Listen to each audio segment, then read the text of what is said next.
Graça e paz a todos. Bom dia para você. Já foi adiantado, mas não custa relembrar. Meu nome é Saulo Daniel. Eu sou irmão da pastora Sara. Estamos num congresso profético, então tem que fazer jus ao propósito aqui. Eu sou de Salvador, sou da Igreja Batista Lírio dos Vales. E a gente veio aqui hoje, eu falei com a pastora Geisa, pregar depois de Leandro é uma covardia tremenda. Não sei quem estava aqui ontem, mas foi muito legal porque ele colocou fundamentos sobre os quais eu posso edificar tranquilo agora. Eu não tenho mais areia aqui, eu tenho rocha firme e eu sei que tudo que eu edificar, o coração de vocês vai estar extremamente bem preparado. A gente tem pensado muito sobre a igreja no Brasil, sobre o que a igreja precisa e sobre os rumos que a gente tem tomado. Muitas vezes a gente tem estratégias muito bem feitas. A gente tem caído no erro infantil de tentar alcançar Deus através de uma grande estratégia. A gente sabe muito bem o que fazer. A gente tem coisas que a gente sabe que vai atrair mais pessoas e que vai colocar pessoas para chorar. Sabe? Encher uma igreja é uma coisa mais fácil do mundo, só que muitas vezes ela não está cheia, ela está inchada. Nem todo crescimento é saudável. Um bebê de 2 metros tem algum problema. Ele não está saudável, embora esteja grande, não está bonito. Houve na Bíblia um momento especial em que o homem estabeleceu uma estratégia muito bem feita para alcançar Deus. E eu posso dizer que esse momento foi a Torre de Babel. Não havia uma estratégia mais bonita, mais bem feita. Eles disseram, vamos edificar uma torre, e com essa torre bem edificada, uma obra de engenharia, uma das maravilhas do mundo primitivo, nós vamos, conhecido pelo Império Mesopotâmico como um zigurate, é com essa obra que a gente vai alcançar Deus. Eles tinham isso tudo muito bem feito. Construíram, não alcançaram a Deus. E pior, a Bíblia fala que Deus colocou um juízo sobre eles que antes de construírem, todos falavam a mesma língua e todos se entendiam. Mas quando a obra ficou pronta, ninguém mais falava a mesma língua, ninguém se entendia. Um espírito de confusão veio sobre eles. A estratégia não funcionou. E muitas vezes você cria estratégias para se santificar. Você cria os 10 passos para ser mais santo. Você cria a campanha das 7 cabeçadas na cruz. E você sabe exatamente como fazer. E percebe que no final da sua campanha você continua tão pecador quanto antes. Os seus hábitos duram 30 dias no máximo. E depois você diz, eu não aguento mais, eu me rendo. Isso gera uma confusão, porque você diz, eu fiz tudo certo. Eu tentei, me disseram o que fazer. Eu comprei o livro daquele coaching. Sabe, você se perde. A igreja hoje vive numa confusão, porque está percebendo que as nossas estratégias, embora estejam enchendo o censo das igrejas, também enchem de divórcios, também enchem de pecados escondidos. E cada vez, um parênteses, eu faço um trabalho, muitos lembram, já veio aqui 2 vezes pelo menos, o pastor Douglas Gonçalves, ele é líder do ministério Jesus Cop, e eu faço um trabalho junto com ele, que é um trabalho de aconselhamento à distância. Parece estranho, mas eu vou explicar. A gente tem uma chave de e-mails para a qual as pessoas mandam e-mails anônimos. Cria um e-mail qualquer, anônimo, @gmail, sei lá, e mandam e-mails. E aí eles pedem aconselhamentos de coisas que eles não conseguem ouvir dos seus líderes. E é impressionante a quantidade de e-mails que eu recebo dizendo, sou pastor e sou adúltero. Não sei como parar. Não consigo me perdoar porque estou à frente de uma igreja de 300 membros, mas vejo pornografia todos os dias. Me ajude, por favor. Não tenho com quem conversar. Sou líder de louvor, mas sou homossexual. Ninguém sabe disso. É impressionante a quantidade de e-mails. Eu diria que pelo menos 80% dos e-mails que eu recebo tem esse conteúdo. A igreja está infestada disso. Mas por quê? Se a gente tem as estratégias bem feitas. Por que, se cada vez mais a igreja é um lugar aconchegante, por que continua isso? Porque estratégia não leva ninguém a Deus. E eu não sou contra as estratégias, elas são boas. É legal um fundo preto, muitas vezes comunica com o jovem, mas se fica só nisso, a gente cria uma Babel. Uma torre bem feita, linda, alta, mas que nunca vai chegar em Deus. Porque a Bíblia não é um livro que ensina você a chegar a Deus. O homem não tem como chegar a Deus. Teve um momento na Bíblia que aconteceu o efeito contrário disso. Exatamente o contrário. Em vez de Deus, em vez do homem, de baixo para cima, tentar construir até chegar em Deus, a Bíblia fala de um momento onde ocorreu uma festa chamada Pentecostes, Atos capítulo 2. E aí o efeito foi o contrário.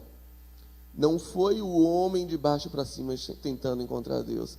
Foi Deus de cima para baixo alcançando o homem. Naquele dia o Espírito Santo desceu, houve-se línguas repartidas como de fogo, o som de um vento impetuoso, e se na Torre de Babel um monte de gente que sempre se entendeu ficou confuso e ninguém mais falava a mesma língua, no Pentecostes aconteceu o efeito contrário. Um monte de gente de diversas nações que nunca tinham entendido nada do que o outro falava, começaram a todos se entenderem no mesmo idioma. O corpo de Cristo é formado de gente completamente diferente, de negros e brancos, ricos e pobres, alemães, soteropolitanos e feirenses, mas que temos uma mesma identidade formada pelo corpo de Cristo, porque Ele desceu para nos visitar.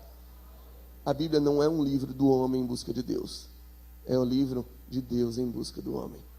Às vezes a gente chega aqui e fala assim: quem quer aceitar Jesus? É uma força de expressão, está errado, mas na boa, pense. Quem tem condição de aceitar quem? Quem é você e quem é Ele? A aceitação é o contrário, é Ele que nos aceita. Eu encontrei Jesus. Não, na verdade você foi encontrado. Leandro falou isso ontem. E é esse o raciocínio que precisamos ter. Quem é que estava perdido na história? Jesus nunca teve, Jesus sempre esteve achado. Você é que estava perdido e Ele te achou. Eu queria ler um texto. E vamos continuar nesse mesmo entendimento, que está em Êxodo capítulo 4.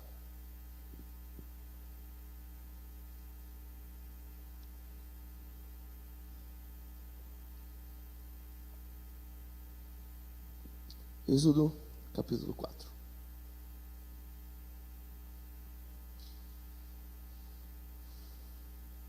Como eu disse ontem de tarde, a gente teve uma reunião com líderes e de noite teve um culto com a palavra muito abençoada, muito edificante, muito poderosa. E ali alguns fundamentos, uns pilares foram colocados e eu estou muito tranquilo para construir em cima deles. Algumas coisas eu posso repetir para quem não estava aqui, mas eu vou caminhar muito feliz hoje. Êxodo capítulo 4 diz assim, verso 1. Então respondeu Moisés e disse: mas eis que não me crerão, e nem ouvirão a minha voz, porque dirão: o Senhor não te apareceu. E o Senhor disse-lhe: o que é isso na sua mão? Em algumas Bíblias tem: o que você tem na mão? E ele disse: uma vara. E ele disse: lança na terra.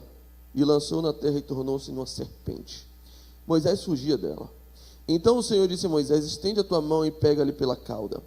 E estendeu a sua mão e pegou-lhe pela cauda e tornou-se a vara em sua mão. Para que creiam que te apareceu o Senhor, Deus de seus pais, o Deus de Abraão, de Isaque e de Jacó. E disse-lhe mais o Senhor: põe agora a tua mão no teu peito. E tirando, eis que a sua mão estava leprosa, branca como a neve. E disse: torna a pôr a mão no teu peito. E tornou a colocar a mão no peito, depois tirou, e eis que se tornara como a sua carne. E acontecerá que se eles não crerem nem ouvirem no primeiro sinal, crerão a voz do segundo sinal. E se acontecer que ainda não creiam estes dois sinais, nem ouvirem a sua voz, tomarás as águas do rio e as derramarás na terra seca. E as águas que tomarás do rio tornar-se-ão em sangue sobre a terra seca. O contexto que a gente está lendo é o contexto da libertação. Moisés era o homem escolhido por Deus com um propósito muito bem estabelecido, que era de promover libertação para o povo. Moisés nasceu com esse propósito. Embora ele nem sempre soubesse disso, Deus já atuava porque Deus sempre soube. Deus sabia tanto que começou a promover o propósito dele na vida de Moisés, muito antes de Moisés começar a entender qualquer coisa. Isso está claro na Bíblia. Eu disse para vocês que Moisés veio para ser um libertador. Veio num contexto de escravidão. 400 anos o povo estava escravizado. Moisés veio para ser o instrumento de Deus para promover a libertação. Moisés só tomou consciência disso muito tempo depois. Com 40 anos ele começou a ter os primeiros conflitos. Mas Deus já sabia o que Deus queria fazer. Deus já era dono da sua obra. Uma prova disso. Quando Moisés nasceu, havia um decreto de Faraó para a matança dos recém-nascidos. Os pais de Moisés, Joquebede e Anrão, da tribo de Levi, esconderam por 3 meses, e depois disso, Joquebede colocou Moisés num cesto betumado e colocou próximo dos juncos no rio Nilo. A irmã dele ficou observando o que aconteceria. A irmã deu a notícia, Miriam, deu a notícia de que a filha de Faraó encontrou aquele cesto. E a filha de Faraó pensou: eu me afeiçoei a esse menino vai ser meu filho. Só que eu tenho muitos compromissos, vida de filho de Faraó não é fácil. Eu preciso de alguém que cuide. Então foi sugerido: olhe, tem uma filha dos hebreus, uma moça dentre os hebreus, uma das hebreias, que pode cuidar desse menino. Por acaso, era Joquebede, a mãe de Moisés. Não é por acaso. Deus sabe o que faz. Percebam, Joquebede era escrava, como todo mundo, certo? A partir daquele momento, ela foi contratada para receber um salário e cuidar do seu filho. Moisés, muito tempo antes de tomar ciência, já estava libertando o seu povo. O propósito de Deus se cumpriu na vida dele muito tempo antes dele entender o tamanho do propósito. Muito tempo antes de você tomar a decisão de se entregar ao Senhor, Ele já tinha se entregado por você. Ele já estava atuando do jeito dele, da obra soberana dele na sua vida. Moisés cresceu. Muito para isso não é explícito na Bíblia, mas deixa entrever que Moisés foi educado sabendo da sua dupla nacionalidade, da sua dupla natureza. Dentro dele havia um hebreu e havia um egípcio. E dentro de cada um de nós também tem essa dupla natureza. E ele cresceu e com 40 anos ele viu uma situação que ele ficou mexido. Ele viu um egípcio agredindo um hebreu. E aí ele não sabia o que fazer, ficou naquele conflito e tomou um partido. Ele matou o egípcio e deixou o hebreu viver. Aquilo custou muito caro para ele. E pense, ele estava começando a tomar ciência do seu propósito, estava começando a tomar ciência de que ele iria apacentar um povo, que ele iria libertar um povo de talvez 1,5 milhão de pessoas, mas na primeira vez que ele tenta apaziguar uma briga de 2, ele mata um e esconde na areia. Começou mal o ministério. Não era o começo do sonho, não era a pregação dos sonhos que você pensa em estrear, não. Foi mal. E ali ele... Então o propósito de Deus não é verdade. Como é que eu vou ter condições de administrar todo um povo, toda uma nação, se eu não consigo discipular 2? Tem 2 brigando, eu mato um. Não é possível. E aquilo ali ficou marcado na vida dele, tanto que ele teve que fugir para o deserto. No dia seguinte ele viu um conflito também, tentou apaziguar e as pessoas: você vai matar a gente igual você matou o de ontem? É assim que você vai fazer também? Eu pensei: se for, avisa logo que a gente vai tirar o facão aqui. E aí esse negócio foi descoberto. Esse negócio foi descoberto. Sabe por que Moisés, embora tivesse o propósito de Deus sobre ele, não podia ainda se mover de acordo com o que o Espírito Santo estava fazendo? Moisés era imaturo. Deus tinha coisas para ele, mas ele era imaturo.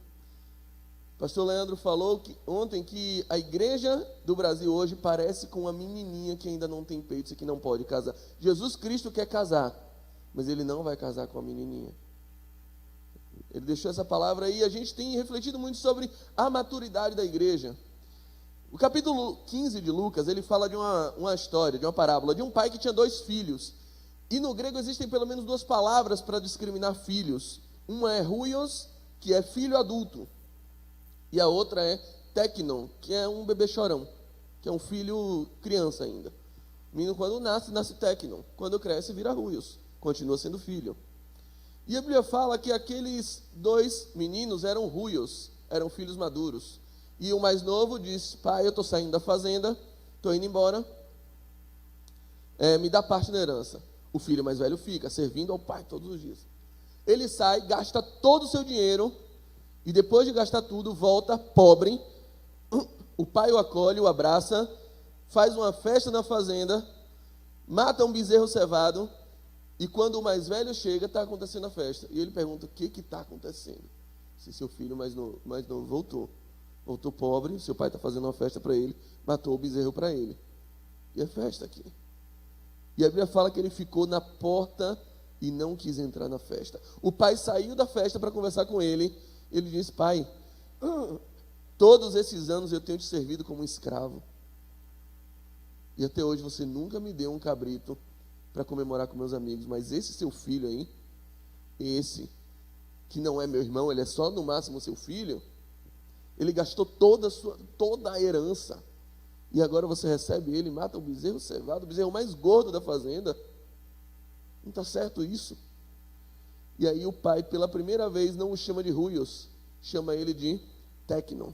Ele diz: filhinho, todas as coisas que eu tenho também são suas. Só que você é um bebê chorão. Você é um bebê chorão, você é imaturo. Então você não pode usar nada. Gálatas capítulo 4 fala o seguinte: o herdeiro, quando ainda é menor, embora seja dono de tudo, ele não difere em nada de um escravo. É por isso que o filho mais velho diz: todos esses anos tenho te servido como um escravo. Mas ele era um filhinho, ele era um imaturo, ele era um bebê chorão. E o bebê chorão, embora seja dono de tudo, ele não pode usar nada.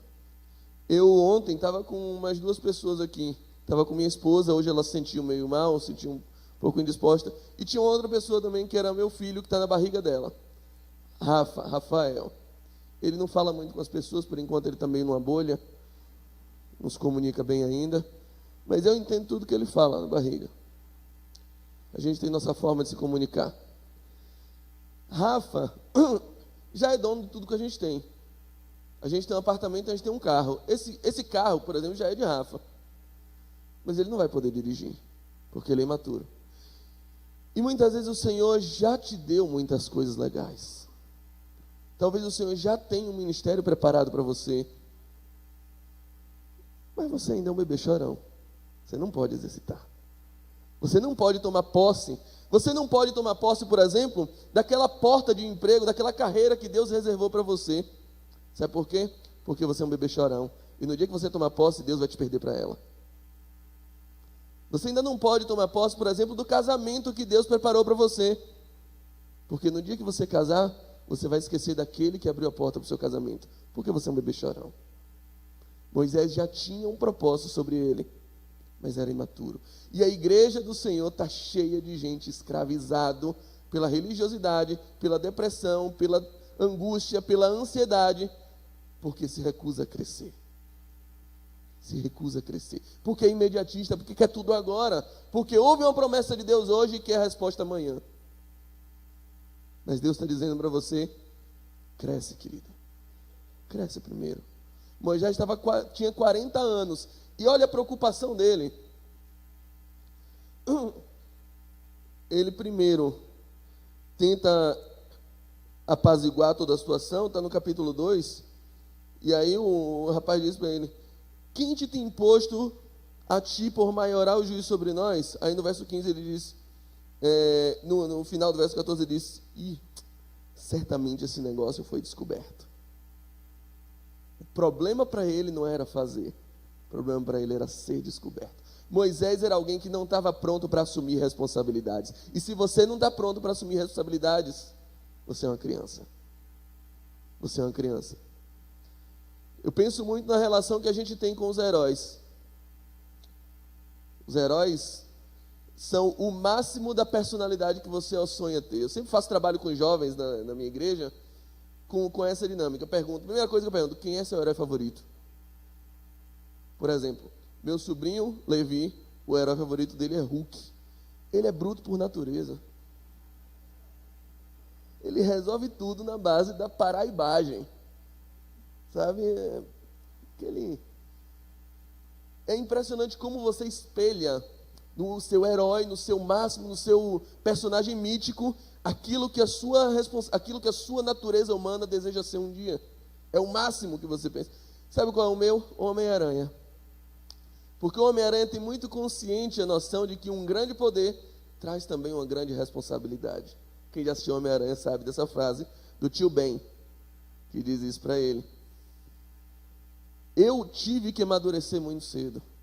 Lá em casa, nós, os 3 irmãos, nós tivemos que amadurecer muito cedo. Nós tivemos que criar esse senso de responsabilidade. A vida era muito corrida.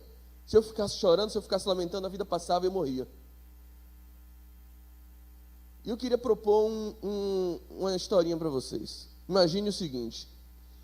Imagine que você está em casa, tranquilo, dormindo. Você sentiu que tem alguém invadindo sua casa. E aí você sabe, é um ladrão. Por acaso, você lembra que seu pai deixou uma arma lá no maleiro? E você conhece sua casa melhor do que um ladrão? Você vai pelo quintal, dá a volta, pega essa arma e eu vou defender minha família. E atira nele. Quando você percebe, o homem estava desarmado. Talvez fosse uma criança que fosse buscar uma bola lá, que caiu no seu quintal. Aí você, eita, eu matei. Aí muita gente pensa assim, eu vou fazer o seguinte, eu vou sair daqui para evitar o flagrante, eu vou ligar para um advogado, eu vou tentar estabelecer uma estratégia para me livrar, eu vou tentar configurar uma legítima defesa, vou tentar ver como é que a gente pode se apresentar na delegacia, vou mandar ele conversar com o delegado. Você começa a raciocinar um monte de coisa. Eu vou chamar a polícia aqui para eu mesmo tomar a iniciativa, para não ficar parecendo que eu quis matar ele. Você começa a raciocinar formas de lidar com aquele problema. Mas imagine uma outra situação. Você está em casa com essa mesma arma, limpando a arma velha que eu achei do vovô aqui e tal. Está passando um paninho nela e tal, e você não sabe, ela está carregada. Ela dispara. E atinge seu pai. E você está com seu pai morto na sala. O que você faz? Você pensa em advogado na hora? Você foge para evitar flagrante? Não.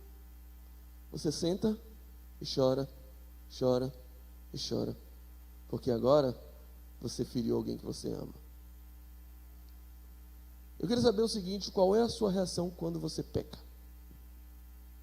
Você pensa em como fazer para as pessoas não descobrirem? Meu Deus, eu vou perder meu grupo, eu vou perder meu ministério. Meu Deus, olha, o pastor vai ficar uma fera comigo. Meu Deus, meu casamento. Minha esposa não pode sonhar com isso. Ou você simplesmente senta e chora, chora e chora, porque você feriu o seu pai que você ama. Qual é o seu comportamento? Isso denota maturidade. Quando Moisés matou aquele homem, foi descoberto. A preocupação dele era essa. Ele era imaturo. Ele não podia administrar toda uma nação sendo imaturo daquele jeito. E a igreja precisa crescer. Qual é o sinal de que você está crescendo? Meu sogro, por exemplo, é um homem muito honrado. É um pai para mim. Eu tenho um pai, gente, mas ele também é um pai. Eu tenho um privilégio de ter 2 pais. Além do Pai Celestial. Tenho 3 pais. Ele sempre foi um homem, meu sogro, que deu tudo para os filhos. Minha esposa, ela não está aqui hoje, sentiu mal, mas vai estar aqui de noite em nome de Jesus. Ela, quando eu a conheci, ela era biscoito fino, burguesinha total. Já tinha ido à Disney 2 vezes. Primeira vez que eu falei sobre trem. Filha, andou de trem? Eu andava de trem de Paris para Calçada. Eu andei de trem de Londres para Paris. Salvador tem trem e nunca soube disso. O primeiro restaurante copo sujo que ela entrou fui eu que levei. Precisava. Mas eu admiro muito no meu sogro, né? Com 18 anos já tinha carro, ganhou um carro. Os 3 filhos dele ganharam carro com 18 anos. Maravilha. Eu admiro muito meu sogro pela preocupação, pelo senso de família que ele sempre teve de dar tudo de bom e do melhor para os filhos. Homem muito comprometido com a família. Ele não tinha uma calça nova, era tudo da pior qualidade. Eu sempre, meu sogro, o senhor precisa se vestir melhor, tá feio. O senhor está semana usando essa calça jeans, mas meus filhos têm roupa nova. Ele sempre teve essa mentalidade, eu achava isso lindo.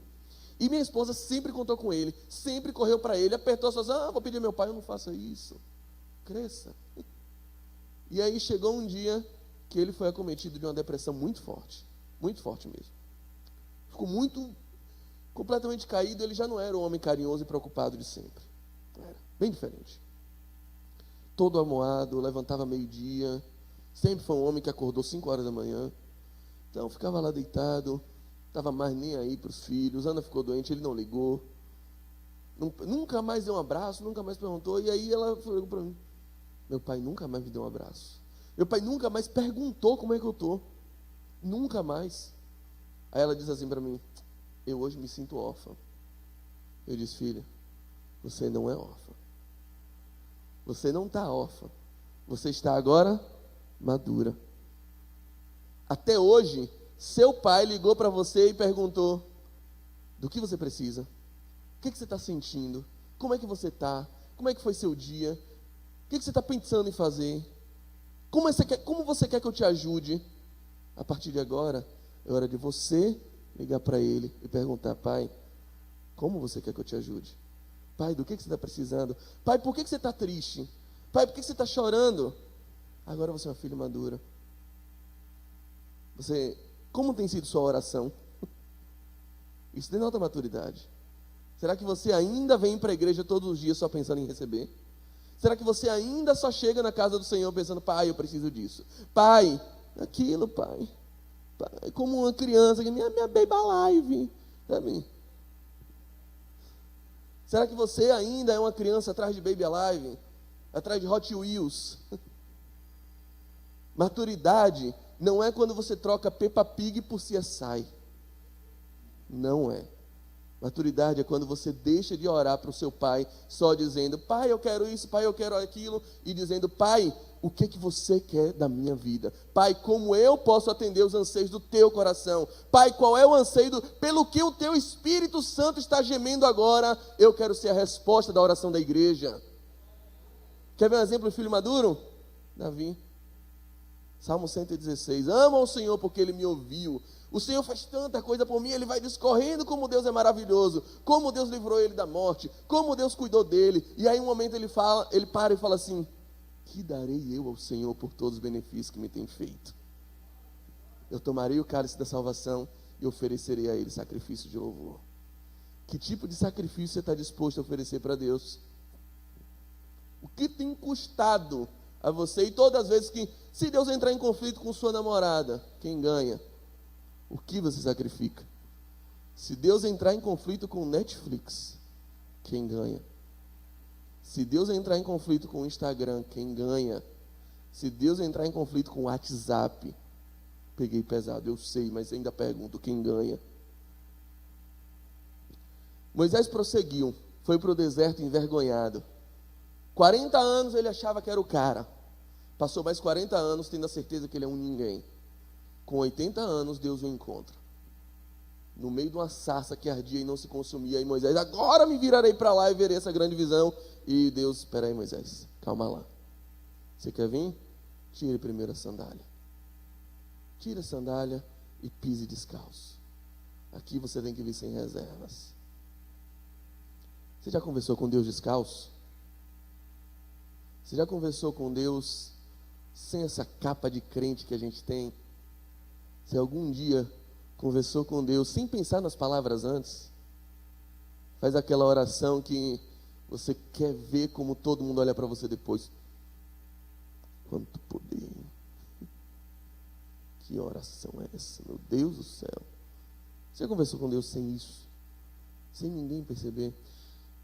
Mateus capítulo 6 fala assim, quando você for orar, você entra no seu aposento, você fecha sua porta, tenha certeza que você está sozinho, ore, o vosso Pai que te vê em segredo, te recompensará publicamente.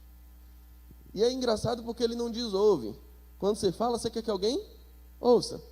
Mas ele não diz o Pai te ouve. Ele diz o Pai te vê. Sabe por quê? Não é que Deus não ouça, mas a ênfase dele não é o que ele tem ouvido, é o que ele enxerga. Deus está muito pouco se importando para as palavras que saem da sua boca. Sabe por quê? Porque ele enxerga o que tem no seu coração. E até a palavra que você não consegue dizer, o Espírito Santo faz por você com gemidos inexprimíveis. Sabe o que é uma oração descalça? É oração sincera. Uma vez eu fiz uma reunião na igreja. E aí quando eu terminei a reunião, eu falei, irmão fulano, ora para a gente encerrar a reunião, por favor.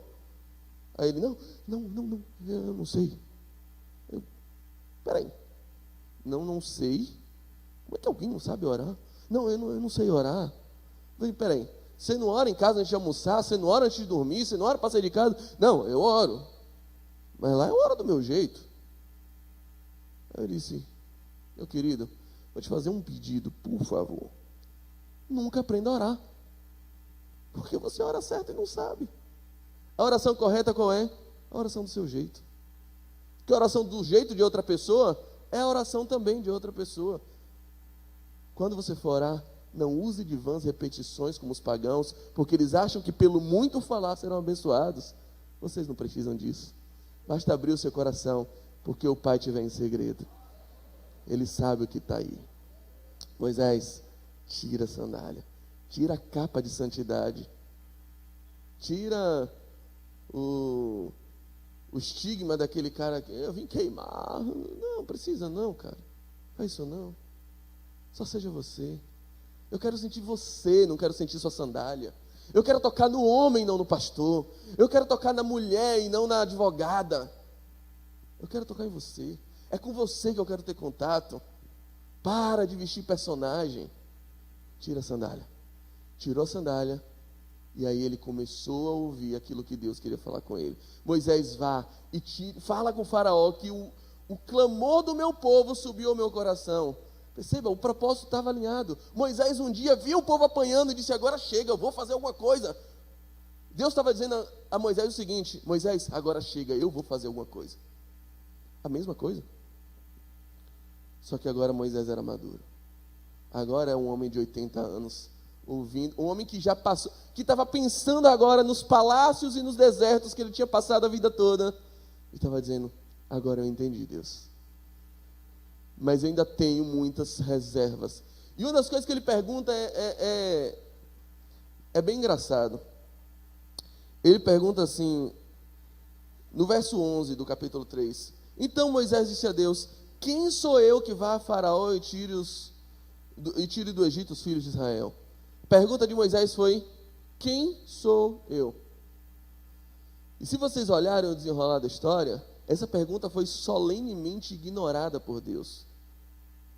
A resposta de Deus foi, certamente eu serei contigo. E o que Deus estava dizendo? Moisés, eu não estou nem aí para quem é você. Importa quem eu sou. Certamente eu serei contigo, vá tranquilo, porque eu estou na frente dessa batalha. Esse propósito não é seu, esse propósito é meu. Fica tranquilo, Moisés. Não importa tanto quem você é, importa mais quem eu sou. E aí, Deus começa a falar com Moisés, Moisés pergunta, tá bom, eles vão perguntar quem é o seu nome, qual é o seu nome. O povo não te conhece ainda. O povo ouviu a história, mas como é o seu nome? Ele fala assim, Moisés, eu sou o que sou. Quando o povo perguntar, diga que eu sou, revelou. Um homem chamado eu sou. E isso me sempre causou estranheza, porque eu nunca conheci uma pessoa chamada eu sou. Isso não é nome de gente, mas é o nome eu sou. Sim, complete. Não existe ninguém chamado eu sou. Jesus ali, Deus estava ali colocando a completude da existência, da formação dele. Deus não existe, né? Deus é. Ontem, hoje, para sempre. Ele é. E quando ele estava dizendo eu sou, ele está perguntando, Moisés, do que você precisa? E está perguntando a você também. Talvez chegou gente aqui doente. Deus está olhando para você dizendo, calma, eu sou a sua cura. Talvez esteja gente aqui completamente se sentindo um desigrejado.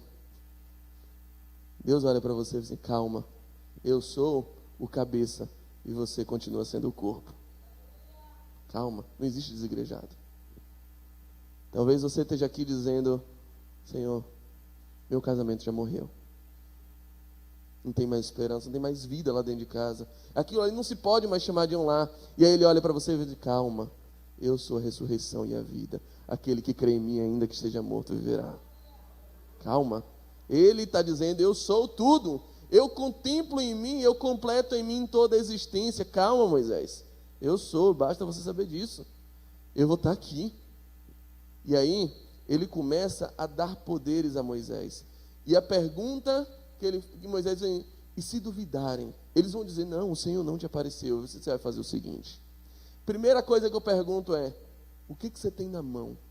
Você tem o que na sua mão? Moisés tinha uma vara. Mas essa é uma pergunta crucial para a gente entender o propósito de Deus e como se mover no Espírito Santo. O tema que está aqui escrito é: sejam cheios do Espírito Santo.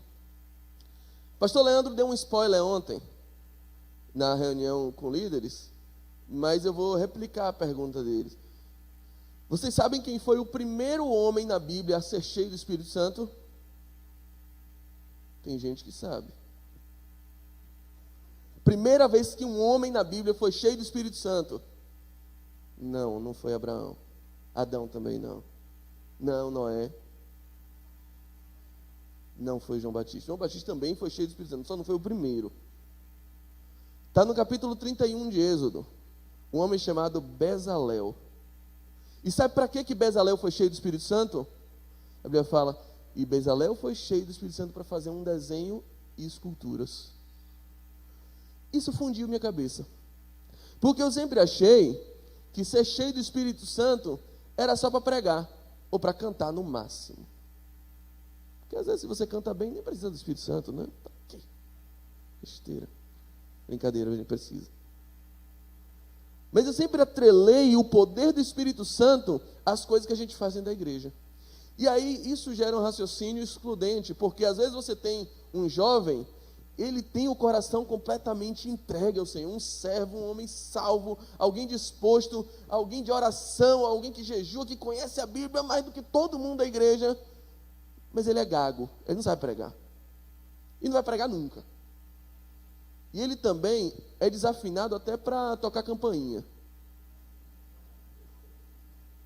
Quando ele liga para você, tá, desafina o telefone. Não dá para... Vocês concordam comigo que esse homem está na segunda divisão da igreja? Ele foi rebaixar para a Série B. Ele nunca vai estar aqui no púlpito. Ele nunca vai pregar, ele nunca vai cantar. Ele não... Todo mundo diz: uma pena, né? Um desperdício. Por que a gente pensa assim? A gente coloca o Espírito Santo numa caixinha. Deus está perguntando: o que você tem na mão, Moisés? E talvez o que você tenha na mão hoje seja a advocacia. Talvez seja uma empresa. Talvez seja um consultório médico. Talvez seja uma faculdade. Seja tudo que você tem na mão. Talvez seja o seu casamento. E Deus quer te dizer que é possível, não, que você precisa começar a orar não só para ser cheio do Espírito Santo na hora de pregar, mas ser cheio do Espírito Santo para fechar uma venda. Ser cheio do Espírito Santo para fazer uma audiência. Ser cheio do Espírito Santo para servir o seu marido, para servir a sua esposa. Ser cheio do Espírito Santo para conversar com o seu filho e chamar ele no reio. Ser cheio do Espírito Santo para fazer uma prova na sua faculdade e para testemunhar de que o poder de Deus se manifesta em todos os lugares. Isaías 6, ele começa a dizer: olha, toda a casa está cheia de fumaça, que maravilha, o poder de Deus está se manifestando. Ali ó, tem fumaça, aqui tem glória. E aí os anjos, Isaías acorda: não é toda a casa não, ele é santo, santo, santo, e toda a terra está cheia da sua glória. Abra a sua cabeça e abra o seu olho. O poder de Deus não está limitado à parede da igreja, não está limitado ao púlpito. O poder de Deus habita em nossos corações, porque somos templo e morada do Espírito Santo de Deus. Para de botar Deus numa caixinha. Para de colocar Deus numa caixinha. Eu vou ser muito sincero com vocês. Além de ser cristão, de estar na igreja, de estar servindo as igrejas, eu também sou advogado. E o momento que eu mais me sinto cheio do Espírito Santo não é quando eu estou pregando. Não é nas loucas vezes que eu me aventuro a cantar na igreja. Não sei porque Deus permite isso. Mas sinceramente, eu sinto que o Espírito Santo está atuando através de mim.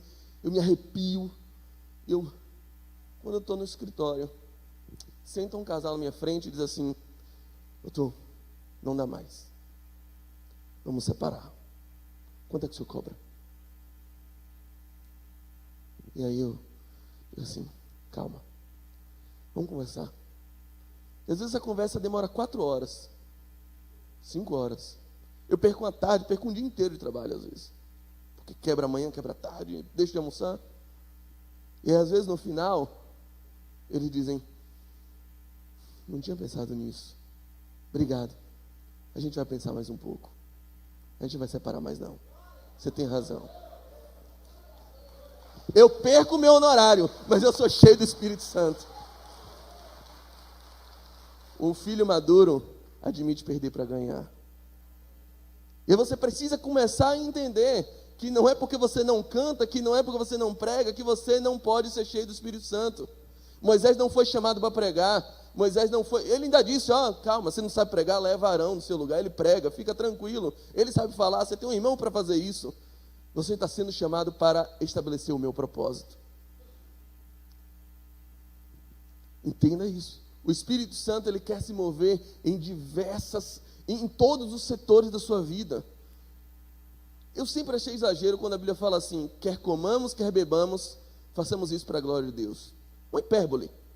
Bebamos, comamos. Não é. Olhe para Jesus. João Batista era conhecido por fazer jejuns. Sabe como Jesus era conhecido? Como um homem comilão e beberrão. E olha como Jesus usava isso para o reino de Deus. Quando ele estabeleceu o grande mistério, ele deu a grande revelação do ministério dele sobre a igreja como o corpo de Cristo, sobre o pacto da nova aliança. Ele estava na mesa com os discípulos, o que ele estava fazendo? Comendo. Quando ele revelou o mistério da sua graça, através de 3 histórias seguidas que compõem apenas uma parábola, que é a história da ovelha perdida, a história da dracma perdida, a história dos filhos pródigos, o que ele estava fazendo? Comendo com publicanos e pecadores. Glória a Deus. Eu sonho que esse ministério seja para mim também. O ministério da comida.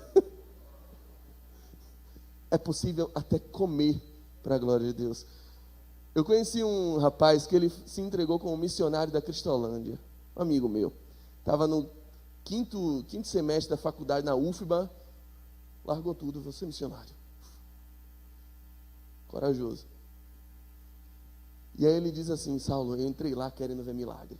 Eu entrei lá, Deus, eu quero ver um drogado ficar lúcido de uma hora para outra assim. Eu quero ver alguém, um paralítico andar no meio da rua com uma hora. Eu queria ver uma coisa assim. Ele falou assim: mas no meu primeiro ano, a maior experiência que eu tive não foi essa. Foi nada disso. Foi num dia que eu acordei tarde. E o atendimento aos dependentes químicos ia começar às 8 horas. Já era 7h50. Eu sabia que eu estava atrasado. Meu Deus, eles vão chegar agora, eu preciso tomar um banho correndo. Só que aí no lugar onde ele ficava, as pessoas chegavam, ele ficava no primeiro andar, as pessoas chegavam no térreo, tomava banho, usava água, acabava no andar de cima, a água não subia. Aí quando ele ligou, meu Deus, o povo já chegou, acabou a água. Deus, por favor, eu preciso de um banho. Eu preciso atender esse povo, por favor, faz cair água daqui. E começou a orar, daqui a pouco a água começou a cair. Começou a cair, opa, água. Aí tomou banho e tal. E quando ele terminou o banho dele, a água parou. E aí depois eu vi a maior constatação de que era um milagre. Eu nem mexi na válvula. Com a válvula fechada, a água caiu e a água parou para a quantidade certa no meu banho. E aí ele disse: sabe por que isso foi tão precioso para mim? Eu percebi que nem na hora que eu estou nu, tomando um banho, o Espírito Santo me abandona. Até um banho pode ser uma grande experiência quando você entende que a glória do Senhor enche toda a terra. Que o Espírito Santo não se limita às suas caixinhas, à caixinha da religiosidade. E aí ele está perguntando para você hoje: o que é que você tem na mão? O que é que você tem na mão? Moisés disse: eu tenho um cajado, está tranquilo. O cajado basta. É ele que eu vou usar. Um dia você vai estar no meio de um lugar com um exército de faraó correndo atrás de você, com o mar vermelho na frente, você só vai estender ele e vai tudo se abrir. Calma. Com esse cajado que você tem, eu vou manifestar o meu poder. Mas tem uns poréns. Tem umas coisinhas que você precisa saber. Faz o seguinte, lance seu cajado aí. Quando ele lançou, virou uma serpente. Pois é, esse bicho fala. Cuidado com ele. Cuidado com a forma como você tem administrado aquilo que Deus colocou na sua mão. Tem um adágio judaico, que ele é pequeno, parece não ter muito a ver, mas eu vou contar ele. Tinha um rabino, que ele era o chefe de uma sinagoga, e era o mais antigo. E todos os rabinos menores olhavam para ele e tentavam aprender com ele. Assim, olha, vamos olhar o que o cara faz, porque é um rabino, né? E esse rabino tinha um costume de orar em um determinado momento da tarde. Só que nesse momento ficavam muitos gatos soltos lá. O pessoal criava gato e os gatos entravam na sinagoga e aí ele ia orar, o gato ficava incomodando e passando. Ele, meu Deus, não tem comunhão. Como é que o Messias vai vir assim? Preciso me concentrar, preciso meditar. E aí ele começou a fazer o seguinte: antes de orar, ele começava a amarrar todos os gatos, para não ser incomodado. O propósito era esse. Os rabinos menores, os aprendizes, entendi tudo agora. Como é? Antes de orar, amarre o seu gato. E começaram essas palavras de sabedoria. Ele fez um sermão em cima disso. Amarre o seu gato antes de orar. E aí todos começaram a amarrar o gato. E daqui um tempo era uma doutrina. Você tem que amarrar um gato antes de orar. Só que as atividades foram aumentando. E aí chegou um tempo que eles diziam: hoje não vai dar tempo de orar, mas pelo menos eu vou amarrar meu gato. As coisas que a gente faz, às vezes se perdem nos seus propósitos. Por que é que você veio para o culto hoje? Por que você canta? Por que você prega? Às vezes você começa a exercer aquilo que Deus te deu e você se perde no seu propósito. Veja o que está, por exemplo, em 2 Crônicas, capítulo 25. 2 Crônicas 25, verso 1 diz assim, ó: era Amazias da idade de 25 anos quando começou a reinar, e reinou 29 anos em Jerusalém. E era o nome da sua mãe Joadã de Jerusalém. E ele fez o que era reto aos olhos do Senhor. E aí, a continuidade do versículo diz a chave do que a gente precisa entender. Mas não de todo o coração. O final de Amazias foi na idolatria. Porque Deus está querendo te lembrar que não basta você agradá-lo, não basta fazer o que é reto, tem que ser de todo o coração. Tem que o seu coração estar aplicado nisso. E quando você não faz isso, aquilo que Ele colocou na sua mão vira uma serpente. Deus quer te lembrar que a porta que Ele abriu para você passar num concurso não era para você simplesmente esquecer que precisa tirar um tempo para buscá-lo.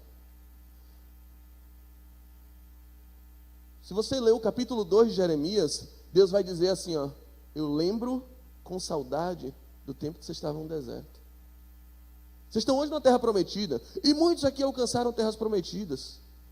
E Deus que te deu, Ele diz: eu vos introduzi nessa terra. Mas sinceramente, eu lembro quando eu era tudo que vocês tinham. Eu lembro quando vocês me buscavam. Eu lembro quando você chorava. Eu lembro quando você se quebrantava. Eu lembro quando faltava alguma coisa, você dizia: Deus, por favor, providencie para nós. Eu me lembro quando era a mim que vocês recorriam, mas agora vocês cavaram cisternas rotas. Você transformou aquele jovem com o coração apaixonado por Jesus Cristo, que dava tudo por Ele e conseguiu prosperar na vida, num advogado arrogante e avarento. Você transformou aquela jovem que se entregava ao Senhor e que se santificava no seu relacionamento com uma mulher casada que tem coisa demais para fazer e esqueceu da obra. E aí Deus disse: eu estou com saudade do desempregado. Estou com saudade do você pobre. Eu estou com saudade do você doente. Lembra quando você estava doente? E eu curei? Lembra como você acordava de madrugada para orar? Está lembrado? Cuidado. Aquilo que eu coloquei na sua mão está virando uma serpente. E Moisés fugia dela. Todos nós temos que ter esse cuidado. Porque às vezes, para mim, é muito mais fácil fazer uma pregação de 3 horas sobre oração do que orar 3 horas. É muito mais fácil falar do que viver. Como o escrito, que na boca é doce como o mel, mas no ventre amarga. É mais fácil. Cuidado, isso vira uma serpente. E uma hora ela lhe pega. Entendeu, Moisés? Não deixa isso virar uma serpente para você. E faz o seguinte agora. Estenda a tua mão, porque ela vai voltar. Sabe o que eu penso quando eu leio isso? Eu lembro de Davi. Davi, quando cometeu o pecado de adultério, cobiçou a mulher do seu amigo Urias, mandou ele para frente da batalha, para ele morrer. E aí chegou o profeta Natã, desafiou ele, contou uma parábola, dizendo: olha, um homem tinha muitas ovelhas, mas seu vizinho tinha apenas uma. Ele cobiçou a ovelha do seu amigo para comer com seus amigos viajantes que estavam na casa dele. Tomou só uma, tendo muitas. Davi, o que esse homem merece? Aí Davi diz assim: o que ele merece? Ele merece, em primeiro lugar, morrer. E segundo, ele merece restituir 4 vezes mais a família daquele homem. Pela uma ovelha, ele merece dar 4 ovelhas. Foi Davi que estabeleceu esse juízo. Para Davi, isso era certo. Ele disse: esse homem é você. E aí, vocês conhecem a história. Sabe o que aconteceu com Davi? Não, ele não morreu por causa daquilo. Porque alguém morreu no lugar dele, no futuro. Jesus Cristo pagou os pecados futuros e passados. Mas o outro juízo, ele disse o quê? 1 vida por 4. Ele roubou a vida de Urias, não roubou? Davi pagou com 4 vidas na casa dele. O filho que Batseba estava esperando o adultério, morreu. O filho dele, Aminon, morreu. O filho dele, Absalão, morreu. O filho dele, Adonias, 4 mortos por 1. A palavra que você prega, te prega. O juízo que você estabelece, volta para você. A vara que Moisés lançou, Deus estava dizendo: vai voltar para você. Moisés, cuidado para você não estar com essa hipocrisia falando tanto sobre a necessidade de perdoar e amanhã você não ser obrigado a perdoar sua esposa. Cuidado, Moisés. O juízo que você estabelece volta para você. Então, pensa bem antes de pregar. Pensa bem antes de aconselhar. Pensa bem antes de postar alguma coisa. Pensa bem antes de estabelecer juízo. Antes de colocar julgo nas costas dos outros. Pensa bem, Moisés.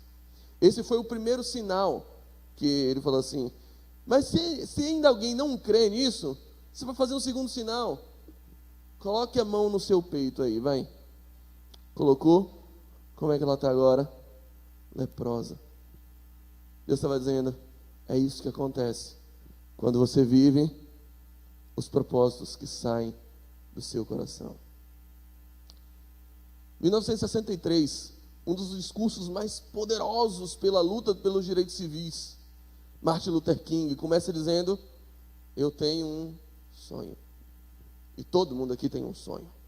Todo mundo tem sonhos. E é bom ter sonhos, é bom planejar, é bom ousar sonhar, é bom estabelecer metas. Tudo isso é muito poderoso, é muito precioso. Mas quer saber como Deus gosta de castigar o povo, quando o povo merece? Romanos capítulo 1, ele vai dizer assim, que a ira de Deus se acendeu, e se acendeu de uma forma tão grande com aquele povo, que Deus, na hora de castigar, ele não mandou um raio, ele não fez cair fogo do céu, não mandou 2 ursas para devorar o povo. Sabe o que ele fez? Para manifestar a sua ira para aquele povo que estava se desviando dele, ele diz assim: ele entregou os homens aos seus próprios sonhos, aos seus próprios desejos. Deus, quando quer castigar um homem, ele fala assim: seu desejo é uma ordem. Claro. Ele faz você viver aquilo que está no seu coração.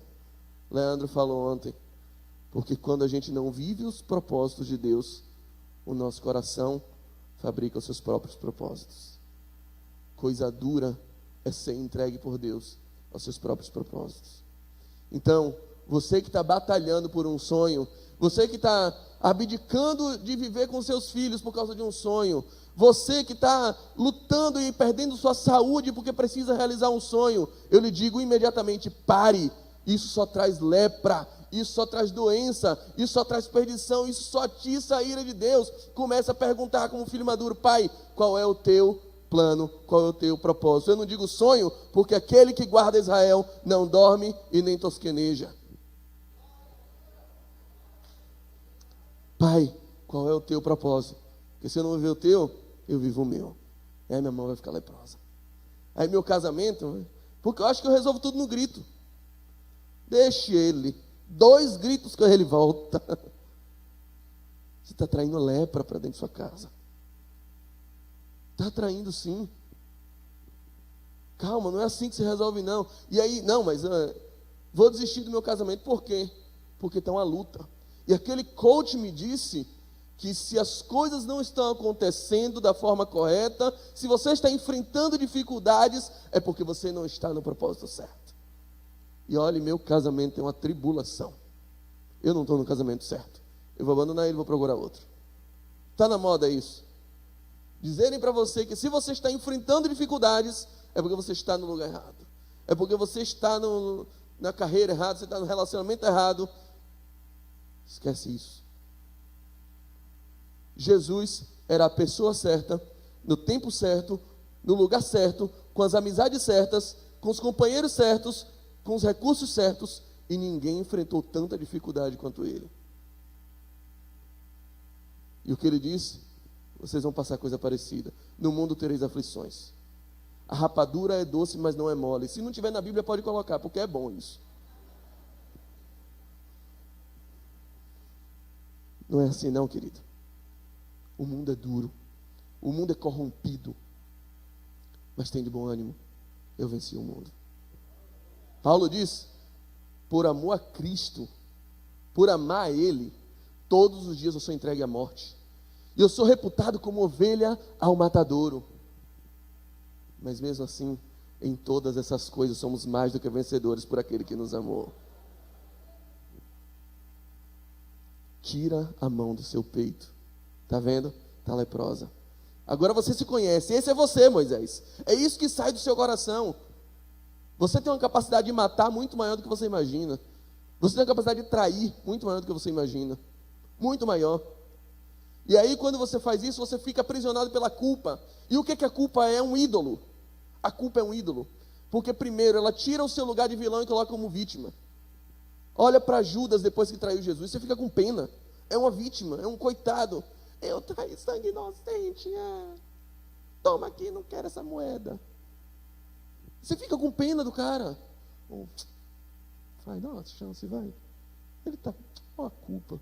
A culpa te torna isso, te torna um cachorrinho. Quantas vezes você já viu um homem que traiu uma mulher e depois com a culpa fica: que foi, amor? Eu não tenho mais moral para falar nada aqui em casa, eu sei. Culpa. E outra, a culpa, ela te dá uma nova dimensão de quem você é. Sabe por quê? Na primeira vez, o Talmud diz assim, o Talmud judaico: cometa o mesmo erro 2 vezes e ele não vai parecer tão errado. Primeira vez que você peca, primeira vez que você trai sua esposa e seu esposo, você tem a noção? Não. Eu sou um homem fiel. Eu nunca vou trair minha esposa. Isso comigo? De jeito nenhum. E aí você vai e comete um erro. Caiu. Cometeu uma fraqueza. O que a culpa faz com você? Ela pesa sobre sua cabeça e diz: você é um homem infiel. E você é sim capaz de trair. Você é o tipo de homem que trai. Você é esse tipo de homem. Com essa nova dimensão de quem você é, quando vem outra tentação, você se entrega. Por quê? Porque a culpa está te dizendo quem você é. Deus estava dizendo: Moisés, você é capaz de trair sim. Você é capaz de matar. Mas não deixe a culpa te dizer quem você é. Deixe que eu diga quem você é. Coloca a mão de novo. Agora está sarada, porque o meu poder se aperfeiçoa na sua fraqueza. Não é a culpa que vai te dizer quem você é. Eu vou te dizer quem você é em mim. Primeira vez a mão no peito, lepra. Você. Segunda vez a mão no peito, restauração, cura, perdão e arrependimento. Deus. Ele que opera em nós o querer e o efetuar. E aí vem Moisés: se não acreditarem nisso, tem um terceiro trunfo e esse vai ser mortal. Essa é a terceira flecha que você vai atirar. E, meu irmão, vai ser headshot na cabeça. Vai matar.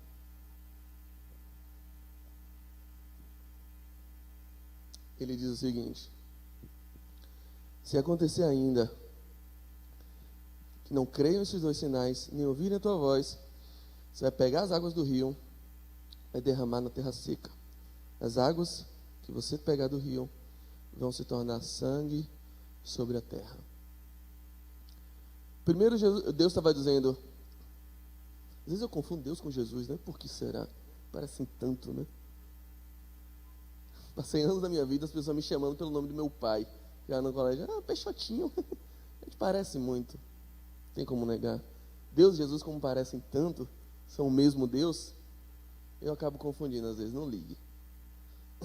Deus estava dizendo, Moisés, vai pegar a água do rio e você vai jogar e ela vai se tornar em sangue. Em primeiro lugar, as pessoas vão saber que eu sou o Deus que faço juízo. Mas tem algo que você ainda não sabe e que isso é profético. Aquela foi a primeira praga que veio estabelecer, certo? Quando o juízo de Deus para a libertação do povo, Deus queria libertar o povo e ele mandou pragas, certo? A primeira praga foi águas se tornarem em sangue. Essa foi a primeira praga. E quando as águas se tornaram em sangue, as pessoas estavam podendo beber tranquilamente e ninguém mais passou a beber nada, ninguém mais podia beber nada. Estava um clima de alegria e tudo se tornou tristeza. E eu queria te lembrar que muito tempo depois, um outro homem foi levantado para libertar toda a humanidade do pecado. E ele começou não com pragas, mas com um ministério aperfeiçoado. Ele começou através de milagres. E qual foi o primeiro milagre dele? Águas se transformaram em vinho. E naquele momento, toda a festa, ninguém podia beber, porque tinha acabado o vinho. Estava um clima de fúnebre e de extrema tristeza, porque a alegria da festa tinha acabado. Mas ele colocou a sua mão, operou um milagre, e então a alegria foi devolvida e todos puderam beber. Você lembra qual foi a penúltima praga do ministério com Moisés ali? Toda a terra se fez escuridão, a terra do Egito. Mas na terra de Gozen, onde habitava o povo de Israel, houve claridade, houve luz. Quando Jesus morreu, também toda a terra estava escura. Uma nuvem negra cobriu os céus e de meio-dia virou meia-noite. Houve escuridão por toda a terra. Mas para aqueles que entendiam aquele gesto de amor, era uma luz que estava se acendendo, porque um novo começo como igreja estava sendo edificado.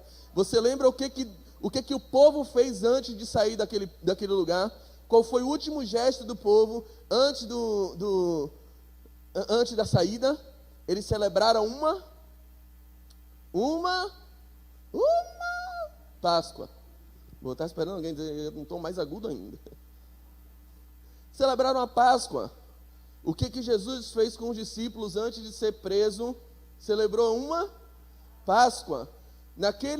A última praga para libertação, e foi quando o faraó disse, pode deixar aí, libere esse povo aí, eu não aguento mais vocês aqui, vocês estão livres. Qual foi o último sinal que Deus deu para que aquele povo fosse integralmente liberto? Ele matou todos os primogênitos para que Israel fosse liberto. No ministério de Jesus, Deus matou apenas um primogênito que substituiu a todos, para que todos nós hoje tivéssemos vida. Ele estava dizendo, Moisés, o seu ministério só vai ter alguma noção, você só vai frutificar, Moisés, isso as pessoas só vão acreditar quando você parar de apontar para si e apontar para Jesus. Quando você começar a entender que Ele é o centro de toda adoração e que as suas atitudes comecem a refletir a dele. A Bíblia fala que as coisas da velha aliança são sombras da nova. Você já viu minha sombra?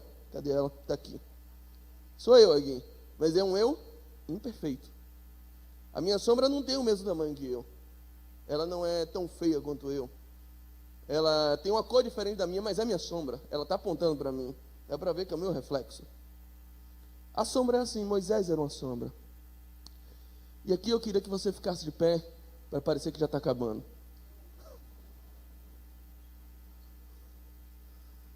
A sombra é sempre uma imagem imperfeita. E há poucos dias eu ouvi uma história de um amigo que foi bem interessante, bem engraçado. Uma menina, 3 anos de idade, fez um desenho para o pai dela. E aí fez aquele desenho caprichado de uma criança de 3 anos que desenha muito. O pai olhou, chegou em casa, meu Deus, isso é uma obra de arte. Eu estou fascinado. Isso aqui devia estar no Louvre, querida. Você é muito talentoso, você é muito boa nisso. Aí a menina desconfiando que o elogio estava um pouquinho acima. É meu pai. O que está escrito aí?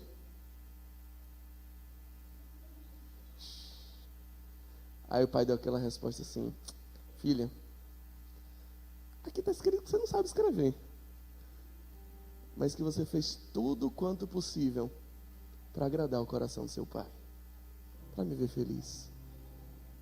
Queria te lembrar que seus melhores esforços, sua pregação mais bonita, o louvor mais afinado, sua santificação, seu jejum, sua oração, tudo isso sobem para um Deus perfeito como um monte de rabisco.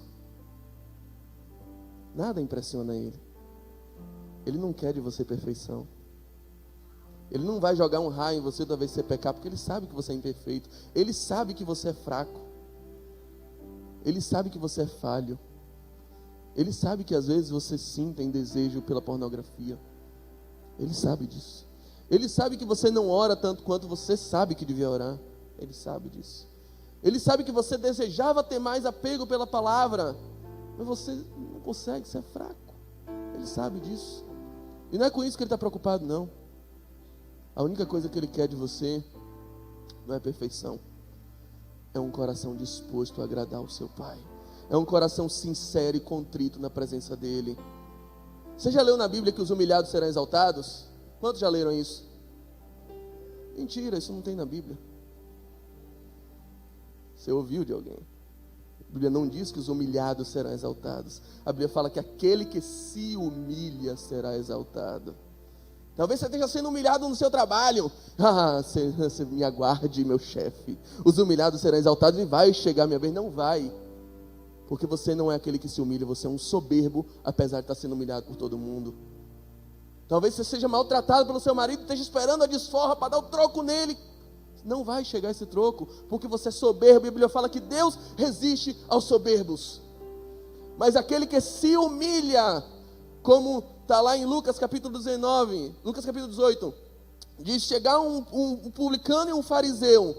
E o publicano orava dizendo, Senhor, eu dou meus dízimos, eu faço jejum 3 vezes por semana, muito obrigado por eu ser quem eu sou, e muito obrigado por eu não ser igual a esse publicano, igual a esse pecador. Enquanto isso o pecador dizia, Senhor, tem misericórdia de mim, batendo no peito.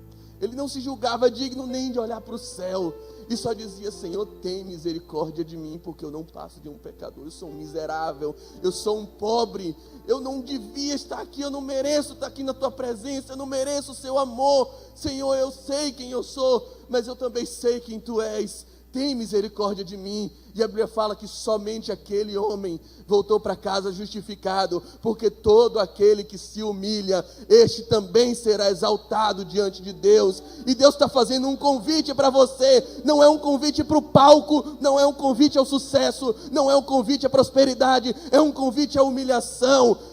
Se humilha diante dele, porque aquele que se humilha, aquele que apresenta o seu coração, aquele que sabe quem é, aquele que mete a mão no peito e tira a lepra e diz, é isso que acontece comigo quando eu sigo os meus sonhos e quando eu não sigo os sonhos dele. Mas aquele que depois se arrepende, e não movido por culpa ou remorso, mas movido pelo arrependimento que ele gera em nós, se entrega e diz, Senhor, eu estou aqui para confessar. Esse sabe quem é, mas esse também sabe quem é Deus. Esse conhece a graça e conhece a misericórdia. Esse se humilha. Eu queria convidar aqui na frente quem precisa se humilhar. Se você precisa se humilhar, não espere chegar alguém e tomar uma atitude. Se você sente que as coisas estão travadas na sua vida e o que falta é você se humilhar, esse é o momento. Não é para ninguém ver, não. Esquece que tem alguém do seu lado. Esquece que vão falar depois de você. Ih, será que ele está outra dificuldade? Esquece isso. Tira a sandália dos seus pés, porque o lugar que você está é terra santa. Tem um Deus que quer ter contato com você. Tem um Deus que quer aquilo que sai do seu coração, e não as palavras decoradas que você aprendeu com aquele coach. Não aquela oração de poder que você decorou quando o irmão orou. Deus quer aquilo que você sabe falar. Deus quer ouvir o seu coração. Deus quer você se humilhando, você reconhecendo quem você é, e depois reconhecendo quem Ele é. Talvez você, que deixou aquela bênção de Deus, virar uma serpente para você. O seu casamento não era para ser isso não. Era para ser uma bênção, porque Deus se alegra na família, porque a família é uma instituição divina. Mas virou uma serpente porque você não sabe cuidar, porque você é imatura, porque você começou a idolatrar seu marido, porque você está idolatrando seus filhos, porque você coloca ele acima de Deus, porque você não admite que ninguém fale nada com seu filho, porque meu menino não pode, ele está acima de Deus na sua vida, porque você colocou a sua carreira como sonho, como objetivo, e você está se perdendo, e Deus está gritando: volta ao primeiro amor, se arrepende, se humilha, para com isso. O Espírito Santo está bradando em seu ouvido, bradando em seu coração: volta antes que seja tarde demais, volta antes que se perca. Você está no caminho de Emaús, dá tempo de voltar. Jesus foi glorificado ali no caminho de Emaús, não foi enquanto pregava, não foi enquanto falava das Escrituras, não foi quando entrou na casa deles, foi quando partiu o pão, foi enquanto comia. Ele usou a comida para glorificar, mas principalmente Ele usou a comida para dividir aquilo que era dele. Deus te chamou, Deus te deu um talento, Deus te deu recursos para você dividir e entender que partir o pão é a essência do Evangelho. Não para que isso virasse um carro ferrado na sua vida, não para que isso travasse sua espiritualidade, não que isso te impedisse de voltar a orar. Você está aqui glorificando: meu marido voltou para a presença de Deus, que bom, ele foi salvo, a porta de emprego se abriu, e Deus está dizendo: fui eu que abri, seu besta. Não era para você parar de orar, não era para você parar de ser o crente que eu te chamei para ser, não era para isso, era para você estar ainda mais ligado a mim, era para você se humilhar. Quando você vê alguma coisa muito grande, você se percebe pequeno. Quando Deus te abençoou, você viu como Ele é grande. Você viu que aquele casamento que estava perdido foi restaurado. Você viu que você não tinha talento para ocupar o cargo que ocupa hoje, mas Ele te elevou até as alturas. Ele te exaltou, Ele te abençoou, Ele abriu a porta onde não tinha porta. E em vez de se humilhar, você se exaltou. E Ele está dizendo: baixa a sua bola e cresce, porque seu pai sou eu, porque você tem pai, porque você tem Deus. E quem sabe que Ele é grande se reconhece pequeno. Volta a chorar, volta a se quebrantar. Tira a sandália dos seus pés, tira a capa de homem macho, tira isso, tira esse espírito de durão, tira a sandália dos seus pés, porque eu quero aquecer de novo o seu coração. Eu quero te trazer de volta ao primeiro amor. Eu quero fazer você ser convertido de novo. Eu quero fazer você queimar, não simplesmente com a mão para cima, mas com o coração humilhado diante da presença do Senhor. É com lágrima, mas é com lágrima sincera. Deus não quer te perder para esse namoro. Deus não quer te perder para esse homem que está acabando com você, para esse relacionamento. Deus não quer te perder para ele. E tem muitos que estão aqui clamando: Senhor, abre essa porta, Senhor, traz esse casamento, Senhor, cura. E Ele está dizendo: eu não vou curar, senão te perco. Eu não vou abrir a porta, senão você deixa de ser minha. Não vou fazer isso. Ore como você nunca orou na sua vida. Ore descalço. Ore sem querer impressionar ninguém. Ore sem estratégias. Ore sabendo que o que te move não é aquilo que você faz para Deus, mas aquilo que Ele fez por você. Que o Evangelho não é a busca do homem para Deus, é a busca de Deus para o homem. Meu amigo tem um filho, e todo dia que ele chega em casa, ele tem que ligar antes, para dar tempo do filho se esconder. E aí o filho se esconde e quer fazer uma surpresa para o pai. E ele me diz: olha, é chato, porque ele sempre se esconde no mesmo lugar. Ele está sempre atrás daquele armário que eu já conheço. E eu já chego, vou perguntando: ei filho, você está aí? Eu vou te achar. E aí ele diz: me acha, pai. É fácil para Deus, porque você sempre se esconde no mesmo lugar. São as mesmas desculpas, são os mesmos pecados, e você talvez esteja aí escondido, mas no seu coração há um desejo imenso de ser encontrado pelo seu Pai, e Ele está doido para te achar. Não deixa que a culpa seja essa barreira. Você que está atrás do armário da culpa, você que está atrás do monte de mala da depressão, você que está atrás do monte de tristeza, do pecado, daquela pornografia que você não se livra, daquele adultério que você não consegue abandonar, Deus está gritando: ei, eu vou te achar, eu vou te libertar, eu vou retirar isso, eu vou curar a sua alma, eu vou trazer você de volta ao primeiro amor, eu vou trazer. Tira as sandálias dos seus pés. Pai, seus filhos estão aqui, acha eles, Pai. Chore-me, candalamassore-me, chore-me, alamassore-me, requeantoroio, alamassore-me, xiriá. Acha, Senhor, acha essas pessoas desesperadas, clamando: Pai, pelo amor de Deus, me acha, me tira daqui, Pai, me tira dessa vida, Pai, me tira dessa vontade de divorciar, me tira desse desejo de ser um desigrejado, me tira dessa mágoa, Pai, me tira dessa depressão, Pai, encontra eles, porque os seus olhos são como 7 chamas de fogo que ardem dentro de nós. Ó Pai, por favor, resgata essas almas, resgata, Senhor, esses corações que estão aqui, movidos pelo arrependimento e com o desejo de se humilharem perante um Deus que exalta os abatidos. Pai, encontra todos eles e faz a tua obra, a tua restauração, a tua regeneração, a tua salvação, mas não para por aí, que eles sejam aperfeiçoados de glória em glória todos os dias, até alcançarem a estatura de varões perfeitos, que eles saibam que eles são corpo de Cristo, Pai, que eles sintam que eles não mereciam, mas o Senhor não deu a eles o espírito de escravidão, mas deu o espírito de adoção de filhos, pelo qual clamamos: Abba, Pai, porque temos um Pai, e Tu és o nosso Pai celestial. Pai, obrigado por essa graça, por esse amor, por esse Espírito que nos dá liberdade, porque Deus é Espírito, e onde o Espírito do Senhor está, ali a liberdade. Nós clamamos pela liberdade, Senhor. O filho imaturo, enquanto não cresce, ele não difere nada de um escravo. E o Senhor já deu ministério a pessoas que vivem como escravos. O Senhor já deu uma carreira próspera para pessoas que estão escravizadas pelo desemprego. Eleva-os à estatura da maturidade, Pai, para que eles possam viver a plenitude de tudo que o Senhor tem reservado, sem se corromper. Que possamos ter o dinheiro, sem o dinheiro nos ter. Que possamos ser donos, sem ser submissos àquilo que o Senhor nos dá, Pai. Ó Deus, tudo está em Tuas mãos, tudo é Teu.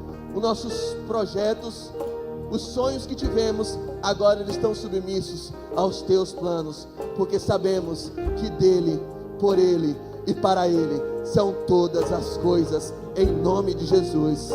Amém e amém.